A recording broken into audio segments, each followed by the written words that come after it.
Hey, Read Through the Word. Today is September 30th, and today's lesson is called In Word and Deed. I titled this same day's lesson a few years ago the same title because it talks about the same thing, but this is a different lesson for that. So, I know Wendy does the quick words with Wendy. And so all the news with upcoming changes with Read Through the Word, one of them is today. You see me on a Tuesday, and you usually don't. So I am Tuesday and Thursday until the end of the year. And I've been getting inbox messages for those who know me on social media. I know, I can't talk a lot about it because I'm going to cry. But if there is something, knowing from now till the end of the year, there is something that you're confused about, send an email to info@wordup, and say, hey, can Lisa cover this? Or I got a message in my inbox I can't remember if my Instagram or my Facebook account today saying they really love my nerdy stuff. And I said, I know so I'm going to try to concentrate on some nerdy stuff through the end of the year. So if there's something like some book coming up that you're really confused about, let me know and I'm going to try to do it. So here we go. In today's lesson, we are Matthew. It's really all of Matthew 8, but these are the verses that I put in your lesson. Matthew 8, 3 and 4. Says, Jesus reached out and touched him. I am willing, he said, be healed. And instantly the leprosy disappeared. Then Jesus said to him, don't tell anyone about this. Instead, go to the priest and let him examine you. Take along the offering required in the law of Moses for those who have been healed of leprosy. This will be a public testimony that you have been cleansed. Okay, so on the surface, this verse is about the obedience to the law of Moses. However, to understand why Jesus gives this command, we have to look at the verses that go before it, where Jesus demonstrates an authority that only could belong to God himself. And so this is really a snapshot, what you're seeing, I think let me look. Yeah, really the next 2 weeks of lessons is Jesus establishing as his ministry on earth, establishing his authority through many different means. I mean, that was the purpose of the miracles, is to establish his authority. So as we go through, that's what we're looking at. Jesus comes down from the mountain after delivering the Sermon on the Mount, and large crowds follow him. So in Jewish society, leprosy was the physical manifestation of ritual uncleanness. It meant complete social and religious isolation. Leviticus 13 talks about this.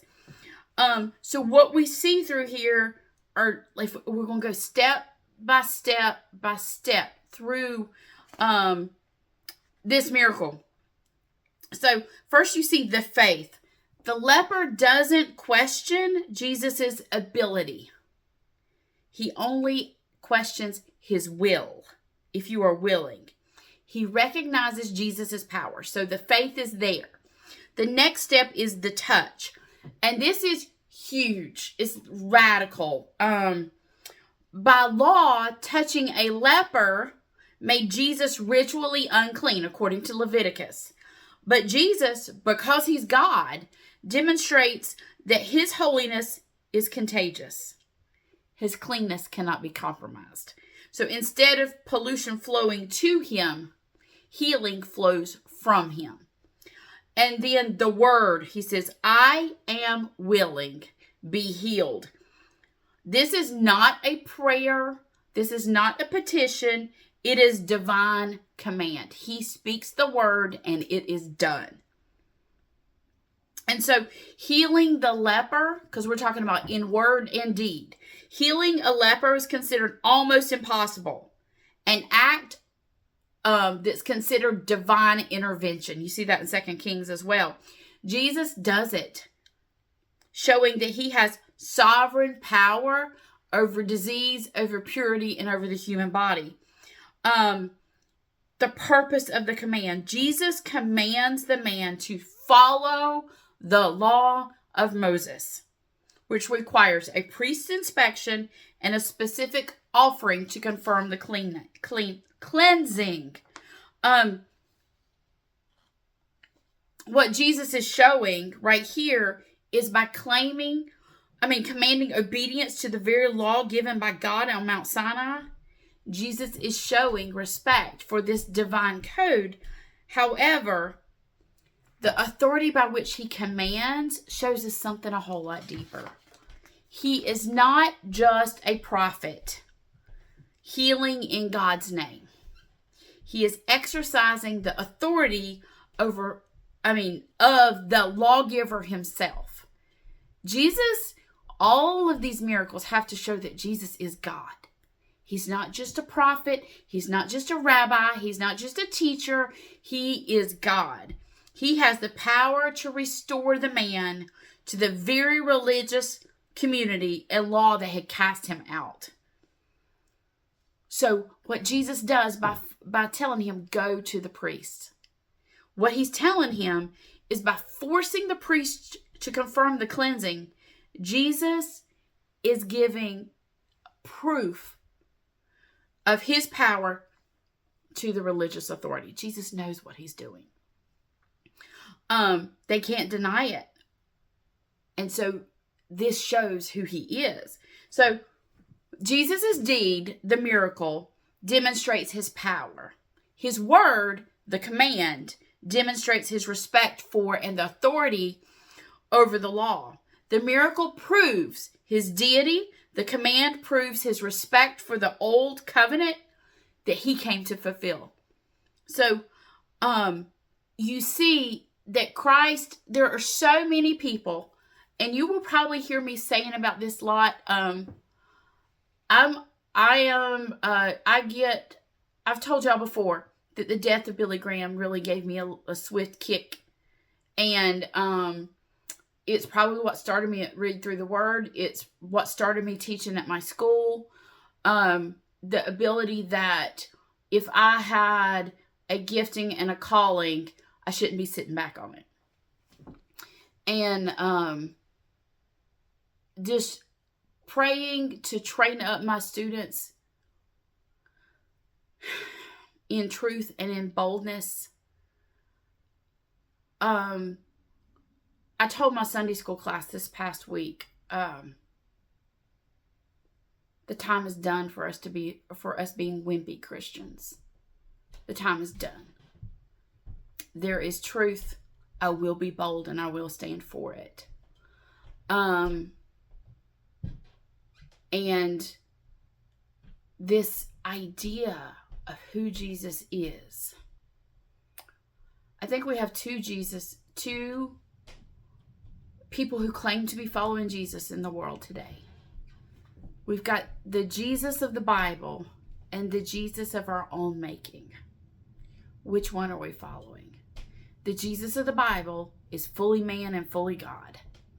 The Jesus of the Bible holds his people to a standard. The Jesus of the Bible, the true Jesus, we've got to know him. That's why we read the Word. Not just to know the Word, but to know the author of the Word.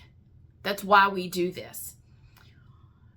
And here's what's so dangerous, that we have to know that we're following the right Jesus. Because only the Jesus of the Bible, who is fully God and fully man, and came to this earth to save us, is the only one that can save. The one of the culture, the one that everybody says, oh, my Jesus wouldn't do that. That one does not save. There's a line in the sand, and we need to know that we know that we know the truth of Scripture and be bold to stand for it. And do not water down the Jesus of the Bible. because this is who he says he is. He shows us in deed and in word who he is, and he is God. His deity is affirmed by his ability to forgive sin, which only God can do, and his power over nature, over life, over death, that we're going to be covering over the next 2 weeks. As you're reading through and what Jesus is doing, he's showing, I always say, I like alliteration. I'm an English teacher, so I like alliteration. I said, he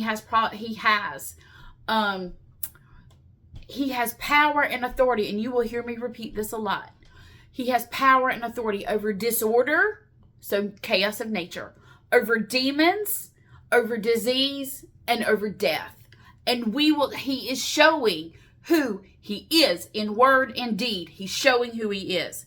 Jesus' authority over sickness and the law demands a response from us. If he is fully God, then his commands are not just suggestions, but they are divine directives for our life. My sheep hear my voice and they obey. That's who we are to be.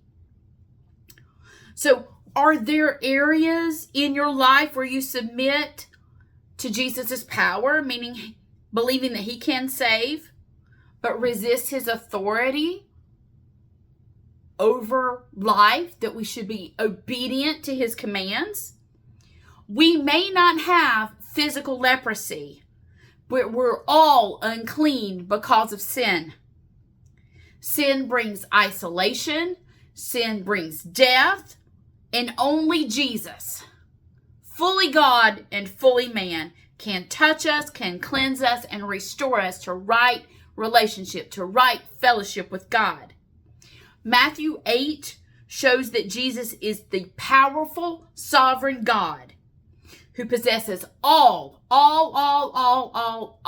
authority over physical illness, religious law, and spiritual uncleanness. Our response needs to be the same as the lepers. Humble submission to his will, trusting that when the Son of God says be healed or be clean, it's instantly accomplished. Here's what we watch in the gospel. If we're disciples, if we're following in the dust of the rabbi, and we're followers, we're Jesus followers, we're not fans, we are followers of Jesus, we are disciples of Jesus, then as we watch him and how he speaks and how he acts, he glorifies God every word and deed. So should we. We're to glorify God with every thought, action, word, and deed. Follow the Jesus of the Bible to do this, not the Jesus of culture. We'll see you next time on Read Through the Word.